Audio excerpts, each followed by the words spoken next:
پاکستان کو اس وقت ایک نئی سیاسی جماعت کی ضرورت ہے جو کسی خاندان کی غلامی میں نہ ہو، جو کسی ایک شخص کی ذاتی جاگیر نہ ہو، جو پاکستان کے لوگوں کی ملکیت ہو، جس کے اندر انٹرنل الیکشن، جمہوریت اور میرٹ کے ذریعے عام لوگوں میں سے، مڈل کلاس لوگوں میں سے لیڈرشپ منتخب ہو، ایک مخصوص مدت کے لیے اپنا کام کرے اور پھر نئے لیڈرز منتخب ہو جائیں، جیسے جہاں اس وقت ہم برطانیہ میں موجود ہیں یہاں ہوتا ہے، یہاں کی لیبر پارٹی میں، یہاں کی کنزرویٹو پارٹی میں۔ بدقسمتی یہ ہے ہماری کہ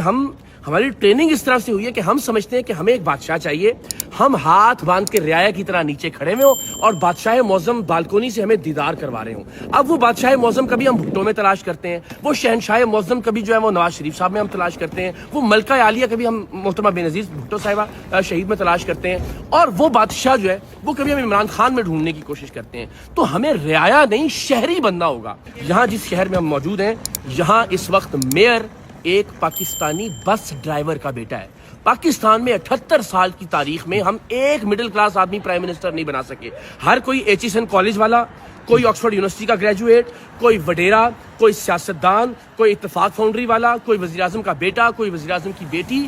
جب تک آپ مڈل کلاس کے لوگوں کو برابر کا موقع نہیں دیں گے کہ ان میں سے بھی لیڈرشپ آگے آئے، ان میں سے بھی وزرائے اعظم بنے۔ تین طرح کے لوگ یہ جو سیاسی ڈکٹیٹرز ہیں سامنے لے کر آتے ہیں، یا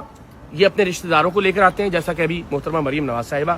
یا یہ سب سے بونگے اور بے وقوف آدمی کو آگے لے کر آتے ہیں عثمان بزدار کی طرح، یا یہ سب سے زیادہ چاپلوس آدمی کو اور وفادار آدمی کو سامنے لے کر آتے ہیں جیسے سہیل آفریدی صاحب۔ کوئی آدمی ٹیلنٹڈ شخص کو آگے نہیں آنے دیتا، اس لیے کہ ان کو پتہ ہے، ان شخصیات کو بھی، ان خاندانوں کو بھی، کہ اگر ہم نے کوئی ایسا سسٹم بنا دیا کہ جس میں آرگینک لیڈر، قابل اور باصلاحیت آدمی آگے آنے لگے تو ہمیں اپنی سیٹ کھونی پڑے گی کسی دن۔